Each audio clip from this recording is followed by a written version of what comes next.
दोस्तों, वित्त मंत्री निर्मला सीतारमण पर मानहानि का केस दर्ज हो गया है। अब सुनवाई के दौरान कोर्टरूम में जज साहब गुस्से में तमतमा उठे। दिल्ली कोर्ट ने सीतारमण को 440 वोल्ट का झटका दे दिया है। पूरा मामला क्या है बताऊंगी आगे आपको, तो आखिर तक वीडियो में बने रहे। नमस्कार, मैं हूं आपके साथ अदिति और आप 4 PM न्यूज नेटवर्क देख रहे हैं। जज ने निर्मला सीतारमण पर मानहानि का केस दर्ज करवाया, साथ में नोटिस भी थमा दिया। साथ में यह भी कहा कि इस मामले की गंभीरता से सुनवाई होनी चाहिए। बेहद जरूरी है गंभीरता से सुनवाई। अब कोर्ट में हाजिरा लगाएंगे फाइनेंस मिनिस्टर निर्मला सीतारमण। दोस्तों, आपको याद होंगे किस तरह से राहुल गांधी पर एक के बाद एक मानहानि के केसेस रजिस्टर करते गए भाजपा वाले। कभी चौकीदार को चोर कहना, तो कभी मोदी साड़ने वाले ही क्यों चोर निकलते हैं, क्यों भ्रष्टाचारी निकलते हैं। इस पर भी इन तमाम बयानों के चलते राहुल गांधी को कोर्ट तक घसीटा गया, यहां तक कि उनकी सांसदी भी चली गई थी। और अब उटपटांग बयान या किसी राजनेता की बीवी को, पत्नी को पर्सनल अटैक करना, राजनेता के साथ साथ प्रेस कॉन्फ्रेंस में बीवी की नाम लेकर के उसे भी भ्रष्टाचारी कहना, वित्त मंत्री निर्मला सीतारमण को उल्टा पड़ गया। मामला दिल्ली कोर्ट पहुंचा और कोर्ट में जज ने भी निर्मला सीतारमण को नोटिस जारी करते हुए निर्मला सीतारमण की भयंकर क्लास लगाई। खबर देखिए, आपके स्क्रीन पर है। निर्मला सीतारमण को मानहानि मामले में दिल्ली कोर्ट का नोटिस। आप विधायक की पत्नी ने लगाए गंभीर आरोप। दिल्ली की एक अदालत ने केंद्रीय वित्त मंत्री निर्मला सीतारमण को एक मानहानि के यानी डिफेमेशन के मामले में नोटिस जारी किया है। यह मामला आम आदमी पार्टी के विधायक दुर्गेश पाठक की पत्नी अंकिता पाठक द्वारा दायर किया गया है। उन्होंने आरोप लगाया है कि निर्मला सीतारमण ने जो किया वो भयंकर रूप से गलत है और डिफेमेशन है। उन्होंने आरोप लगाया निर्मला सीतारमण ने एक प्रेस कॉन्फ्रेंस में पब्लिकली उनके नाम का जिक्र करते हुए झूठे और अपमानजनक आरोप लगाए, जिससे उनकी छवि को गहरा नुकसान पहुंचा है। अंकिता पाठक का कहना है कि वो एक निजी व्यक्ति है, पर्सनल पर्सन है।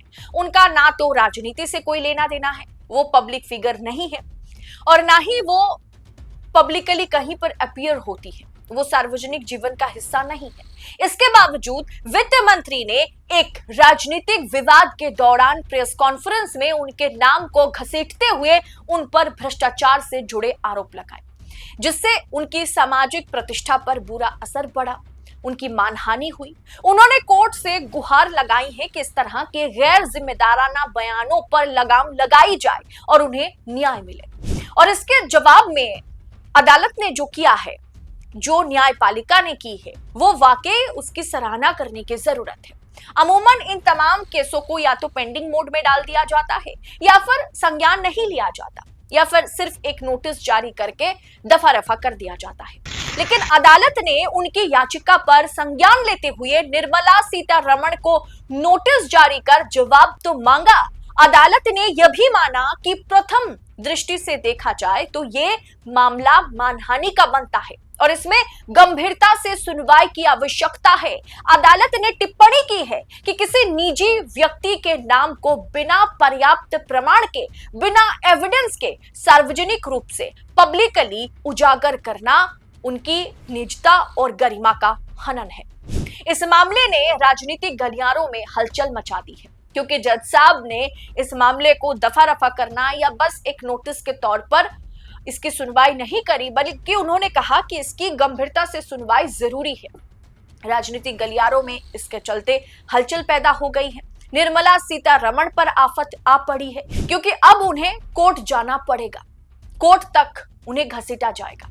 विपक्षी दलों ने इस घटनाक्रम को, इस मामले को सत्ता पक्ष द्वारा निजी व्यक्तियों को निशाना बनाने की ओर एक मिसाल बताया है। वहीं भाजपा की ओर से अभी तक इस पर कोई आधिकारिक प्रतिक्रिया नहीं आई है।